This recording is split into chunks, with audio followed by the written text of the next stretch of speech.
Hello everyone, hope you're doing well. Thank you very much for watching my videos. I'm Indu and welcome to my channel. Today I'm doing a update of my Monstera Dubia.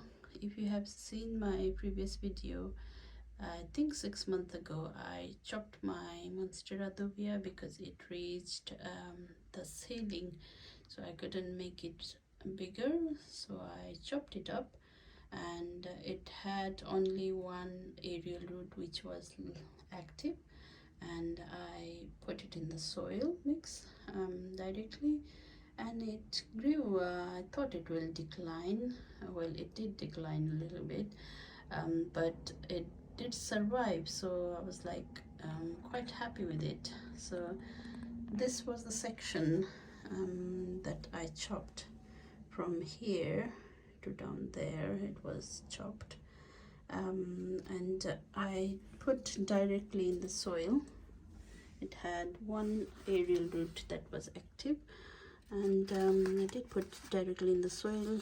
It declined a little bit, it didn't grow much, and it lost the new shoot, because when I chopped it, it had a new shoot already, so it lost the new shoot. This was the last leaf that it produced before chopping, which was really huge, as you can see. And I thought I will not get like it doesn't produce like big leaves, but yeah, I did side shoot and it produced big leaves. I'm like surprised really, because every time we chop and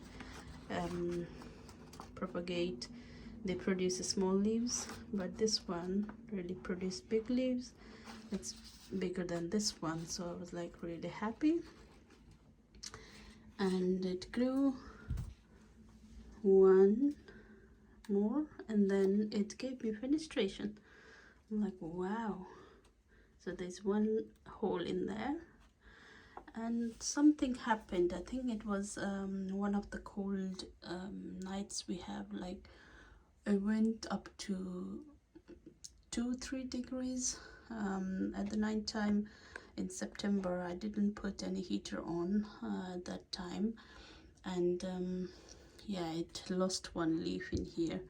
I think the water trapped inside and it didn't open. Later on it rotted, but the new shoot was all right, so it went on producing another leaf as well. So there's 2 hole in there, 2 fenestration, and here I have more fenestration in this one. So yeah, it's getting bigger and bigger, and look at my hand, it's just there. It's like really big, and the new leaf is gonna be more bigger, I think, and it will soon reach to the ceiling again. So I think I need to chop it again after it reach up to the ceiling. Poor thing.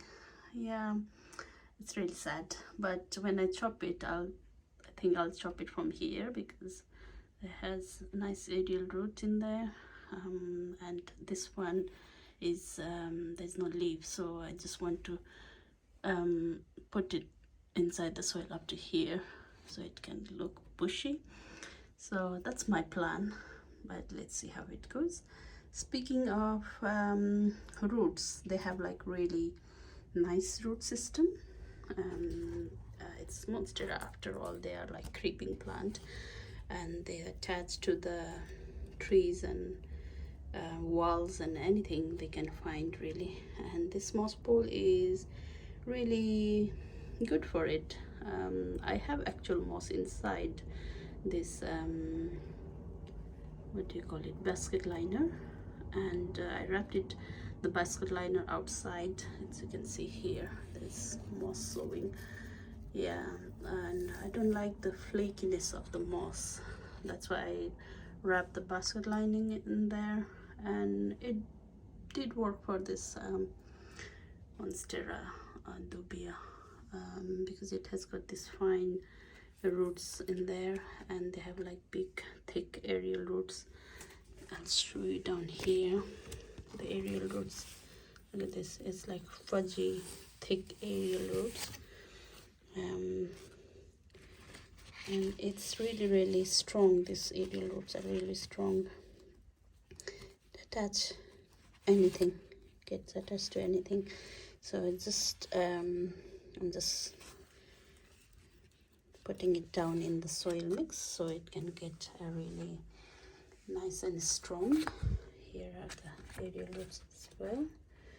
So you can see here that small aerial root, the fine ones, they are attaching itself in the moss pole. So it's quite good, and it's really robust and strong plants. That's why I like monsteras, because they are not fussy at all. They can grow anywhere, even though they can tolerate some cold, they can tolerate some warm, like hot. So yeah, they're not fussy at all.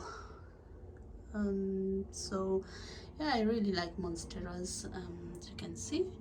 So this is my dubia, Monstera Dubia update. So I'll show you later on how it grows, and I think I'll air layer this thing so I can chop it down up to here, and I think I'll lose this leaf while I'm planting in the different pot, like different time again. So yeah, so I use Velcro tape just to attach, because if you don't use it, it just goes on the side of the moss pole, and it won't stay straight. So I use Velcro tape for just to, you know, support them, and then later on I just take it off after it gets attached. So you can see here it's already attached. Oh, I can't even do that. Here you go, the roots are already attaching in there. So yeah, it's quite straight. That's how I like it. And then later on I'll just put Velcro tape on the top, and then it will attach, and I'll just take it off like that. So yeah, it's quite a strong plant. That's my Monstera Dubia. And here is my Hoya linearis. I think I need to put this hangers little bit far down here, this side, because the Monstera is covering up this plant. So this is my Hoya linearis. It's grown so well, so long, but it hasn't produced any flowers yet. So I'm like hopeful for it next year. And here is my one of my favorite Tradescantia, I would say. This is Infinity. It does have really big leaves, and there is variegated Melnikov, which looks like this, but it has got like a little bit more yellow.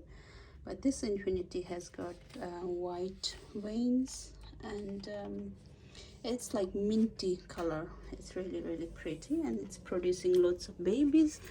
You can see it's really pretty plant, producing lots of babies. Like it how they hang, and it's really big. And here is my, you know, the classic Pilia peperomoides. Sorry, it's really pretty plant. They have like mojito, and they have sugar as well, and there's a splash as well. They have like 3 more different varieties, but this is my normal one. It has gone really big, and if you can provide proper temperature, light, and they're quite hungry plant, I would say. They grow really quickly and produce really nice leaves. But you can see here it's yellowing some of the older leaves, because it's quite cold nowadays, so that's normal and natural for them to produce yellow leaves. But they're growing well, and yeah, it's like one of my favorite. This one as well is really pretty, plant. So yeah, this is my Dubia, Monstera Dubia update. So I love Monstera Dubia, and I want to make it like fenestrated, like proper, you know, mature form. But let's see how it can get. But this one, they lose the, you know, the silvery pattern in them as they grow old. Look at this, which is such a shame, really. I really love the pattern in them while they are juvenile, but yeah, as they grow old, like they grow mature, they lose their silvery pattern in them. So yeah, quite not good, but yeah, we can't get everything, I guess. And so let's see how it goes. I will update it later, and I'll make a chopping up video again. I think just to show, and I'll see you next video. Thank you for watching. Please like, subscribe if you haven't done so, and I'll see you next video. Bye.